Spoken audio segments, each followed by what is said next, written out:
Les ondes de Limo. Osez la curiosité pour votre bien. Anne-Sandrine Di Girolamo.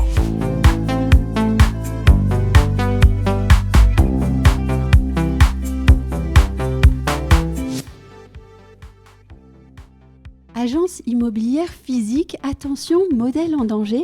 Eh bien, c'est le sujet qu'ont choisi de traiter aujourd'hui Antoine Ménard et Gilbert Chouchana, les dirigeants de Recrutimo.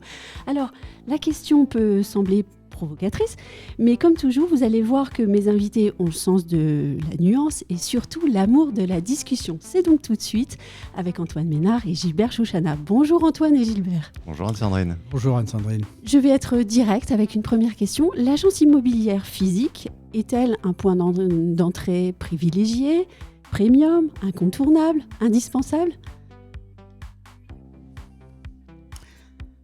Belle question. Oui. C'est un QCM, on choisit, c'est oui. ça. En fait, je pense que l'agence physique était un incontournable. Était. Oui.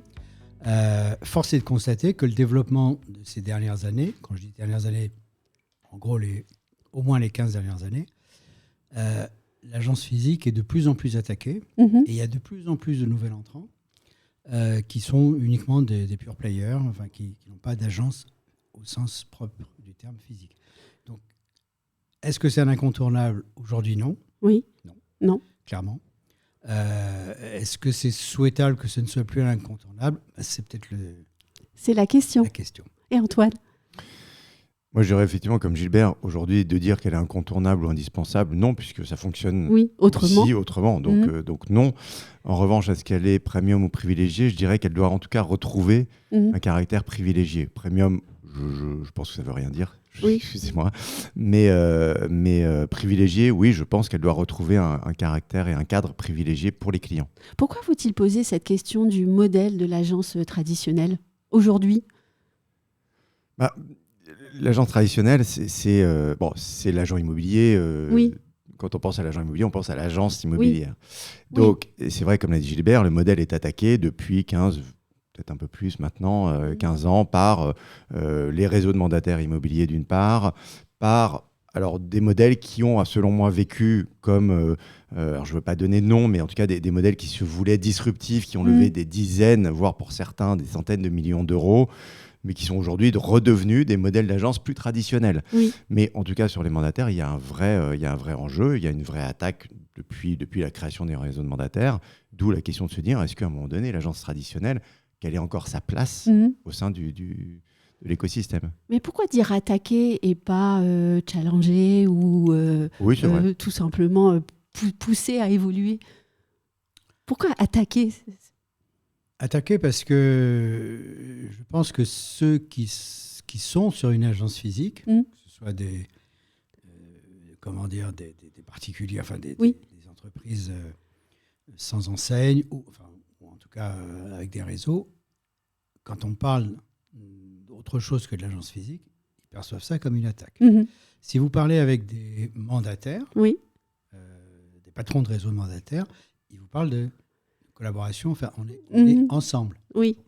Alors, le ensemble cache en fait une vraie concurrence. Moi, mon point, vous parliez de premium, qu'Antoine a réfuté le terme. Oui. Moi, si je devais utiliser premium, ce serait dans le sens d'une niche. C'est-à-dire, est-ce que l'agence physique va devenir une niche ? Au terme de cette niche, elle se doit d'être premium. Oui. N'est pas niche qui veut. Et donc, tout le débat est là.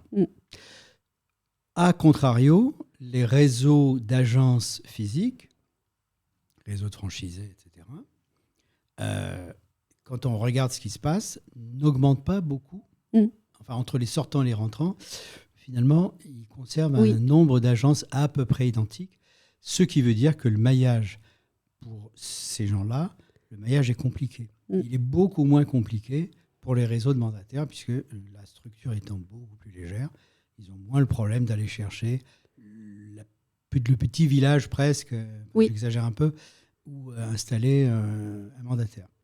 Et en parlant de niche, moi je me pose la question de savoir si cette agence, elle est désormais davantage un lieu pour permettre aux collaborateurs de travailler, aux salariés de travailler, ou bien le lieu pour mieux accueillir les clients, au fond? Alors, c'est une vraie bonne question. Je trouve que c'est une vraie question qui s'impose et pour moi, elles sont liées. C'est-à-dire que oui, c'est un lieu, à mon avis, qui privilégie l'épanouissement des collaborateurs, l'interaction entre les collaborateurs, la progression des collaborateurs, parce que finalement, on génère des discussions, on échange des affaires, on se confronte à des situations qu'on n'aurait peut-être pas vues si on avait été tout seul. Donc, je pense que c'est un lieu, à mon sens, où on peut s'épanouir professionnellement dans un cadre collectif, à condition de vouloir être collectif, évidemment, ça va de soi. Ça, c'est la première chose. Et je pense qu'à partir du moment... Attention, je parle de théorie. À partir du moment où ça devient un lieu privilégié pour les collaborateurs, ça doit se transformer en lieu privilégié pour les clients. Aujourd'hui, si on rentre dans la pratique, malheureusement, ce n'est pas un lieu privilégié pour les clients. Pourquoi ? Alors, pourquoi ? Parce qu'aujourd'hui, est-ce qu'un agent immobilier traditionnel s'occupe mieux de son client qu'un mandataire immobilier ? Alors, si vous posez la question à un agent traditionnel, il vous dira oui, un mandataire vous dira non. La réalité, elle est... aujourd'hui, si on apporte un service au client, je dirais non. Mais si demain, effectivement, on fait de l'agence immobilière traditionnelle un sanctuaire dans lequel, effectivement, on a des gens qui sont sérieux, qui sont compétents, qui sont investis dans la satisfaction du client, mécaniquement, le client va à nouveau se tourner plus vers cette agence parce qu'il y trouvera certainement un service complémentaire, supplémentaire. Et là, on revient sur la notion de niche, peut-être qu'évoquait Gilbert. Mais ça veut dire quoi, mieux accueillir les clients au fond ? Alors, je vais être provocatrice, mais tout le monde soigne sa décoration maintenant. Oui, tout le monde, effectivement, tout le monde fait un effort, ça c'est vrai. Oui. Maintenant, est-ce qu'on pense aux clients ? Non, souvent non. Moi, je constate que le trafic client dans une agence, il diminue d'année en année. C'est-à-dire qu'il y a de moins en moins de clients qui poussent la porte de l'agence, y compris des clients qui sont en relation d'affaires avec l'agence. Puisque le but de l'agence, selon certains, c'est justement de permettre à un client vendeur, donc quelqu'un qui propose un bien à la vente, de pouvoir passer à l'agence quand il veut, etc. Est-ce qu'il y va si souvent que ça ? Peut-être pas. Donc en fait, il faut repenser un petit peu le modèle de l'agence. Alors, il y a eu des tentatives. En Belgique, par exemple, à Bruxelles, il y a des choses très intéressantes où l'agence, c'est à la fois une agence immobilière, c'est à la fois un endroit où je viens me prendre un café et puis lire un journal ou lire un bouquin. Enfin, et on ne me demande pas, parce que si je pousse la porte d'une agence immobilière aujourd'hui, je suis dans l'ancien monde, c'est-à-dire que j'ai au moins une ou deux personnes qui me tombent sur le dos en disant qu'est-ce que je veux. En gros, qu'est-ce que je viens faire ici ? Donc, je dois montrer que je suis légitime à venir dans une agence. Bref, cet accueil-là, il est absolument hors de proportion avec ce qu'il devrait être si on était dans une niche, comme dit... Mais est-ce que ça, c'est pas une tentative de dernier mohican ? Je m'explique. Par exemple, aux États-Unis, pour contrer la baisse de fréquentation des librairies, on a permis aux clients de venir prendre un café, etc. Ça n'a pas empêché les librairies de perdre énormément de parts de marché et de fréquentation. Pour moi, le sujet, Gilbert aborde la question de la fréquentation. Oui, effectivement, les gens passent de moins en moins la porte de manière générale d'un commerce s'il n'y a pas un produit à aller chercher. Donc ça, c'est une certitude. Et s'il n'y a pas une relation aussi personnelle, en fait. J'y viens, parce qu'aujourd'hui, on parle d'IA. Alors, avant, on parlait de disruption. Maintenant, on parle d'IA et on dit on va parler d'agents immobiliers augmentés. Moi, je suis quand même convaincu que ce métier que l'on fait est un métier avant tout humain, avant tout de relationnel. Comme le dit Gilbert, aujourd'hui, est-ce qu'on s'occupe vraiment du client ? Je partage son point de vue, je ne crois pas. Je crois qu'aujourd'hui, l'agent immobilier, en général, au sens large, pas l'agent traditionnel, l'agent immobilier, le conseiller immobilier, le mandataire, l'agent commercial, vous l'appelez comme vous voulez. Il s'occupe avant tout de sa commission avant de s'occuper de son client. Donc, tant qu'on sera là-dessus, j'ai envie de vous dire, l'agence traditionnelle, elle ne fera pas la différence avec le mandataire immobilier. Je pense qu'à un moment donné, il va falloir replacer l'humain au centre du jeu. Remplacer l'humain, c'est aussi une relation physique. C'est aussi voir son client, c'est aussi recevoir son client dans ses bureaux, parce que amener le client chez soi, c'est lui ouvrir nos portes. Et je crois que si on remet de l'humain, si on remet ce sens du service du client au centre du jeu, l'agence traditionnelle peut à nouveau faire une différence notable. Mais tant qu'on reste dans un schéma où finalement l'agence traditionnelle n'est qu'une enseigne physique et qu'on fait le même travail qu'un mandataire, c'est-à-dire on va juste chez le client, on lui apporte des services digitaux, mais que le service client réellement n'est pas là, pour l'instant, il n'y a aucune raison de faire la différence, en fait. Et donc, si on perd par manque d'humanité la bataille de l'agence traditionnelle, si les réseaux de mandataires ne continuent pas à s'inventer, est-ce qu'on peut craindre la naissance d'un Google Realty, par exemple ? Moi, je pense que oui. Oui. D'ailleurs, je suis étonné que ce ne soit pas encore le cas. Ça devait être le cas, si vous vous souvenez, SeLoger avait attaqué Google au procès, un tribunal qui était assez long, qui montait jusqu'aux instances européennes, etc. Finalement, Google a perdu la partie face à SeLoger sur le scrapping d'annonces. Mais c'est en gros ce qui risque de nous arriver. Et moi, je suis étonné, voire surpris, voire incompréhensible, de voir que les agences physiques subissent des menaces depuis longtemps, de toute nature. Et ces menaces s'accélèrent. Et on rajoute l'IA, comme dit Antoine. Enfin bref, on est en train de charger la barque. Mais que finalement, le modèle, il reste un peu le même. Alors, est-ce qu'il reste le même parce que finalement, on a affaire à une population qui se dit « Moi, je résiste. Moi, je sais m'occuper de mon client. Moi, je sais faire. » C'est un peu limité quand même. C'est un petit peu limité. Donc, globalement, moi, j'invite la profession, si je peux me permettre, n'est-ce pas, à réellement penser le modèle. Le modèle n'est pas pensé. On reste binaire. Physique, pas physique, etc. On reste binaire. Il faut repenser le modèle pour la France. Les États-Unis, c'est différent.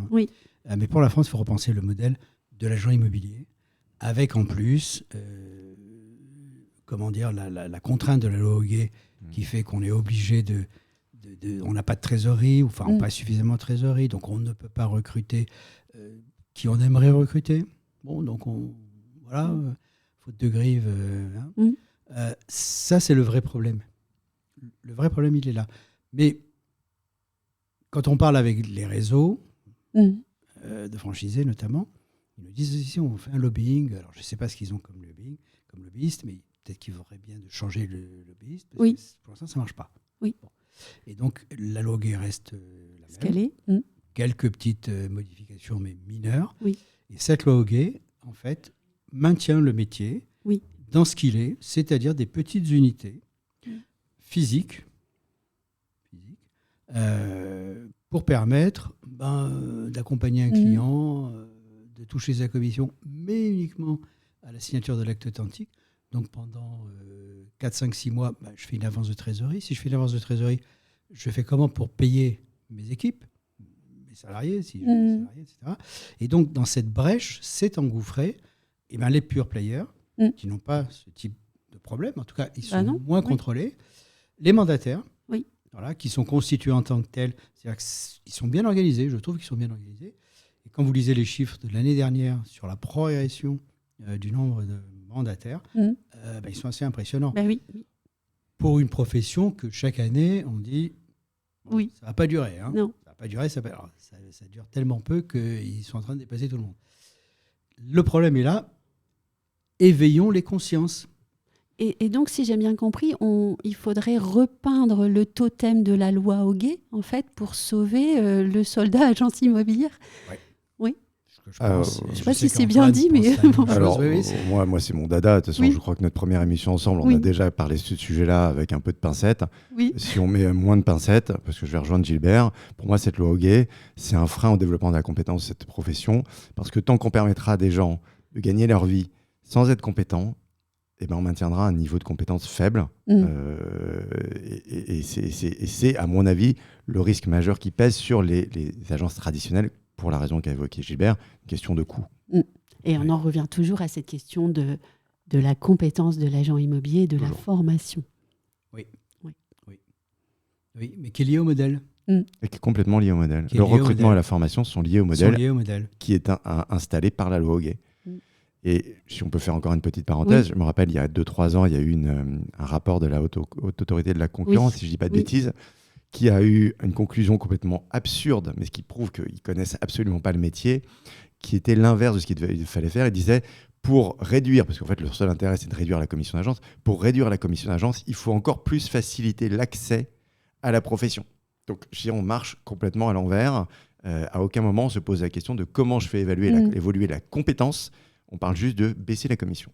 À ce rythme-là, c'est la mort de l'agent immobilier, certain. Ça, c'était le mot de la fin ? Je ne sais pas. Gilbert ? C'est assez dur, mais oui, on peut dire qu'il y a un danger. Il y a un danger. Et j'espère que ce podcast va contribuer à réveiller un petit peu la belle endormie qui est composée de cette belle profession. Et on continuera nos discussions le mois prochain. Merci à tous les deux. Avec plaisir. Merci Sandrine. Et merci à vous de nous avoir regardé ou écouté. Si vous avez aimé ce podcast, si vous a aussi interpellé, likez-le, partagez-le sur les réseaux sociaux. Et puis on se retrouve pour un prochain épisode très vite. À bientôt.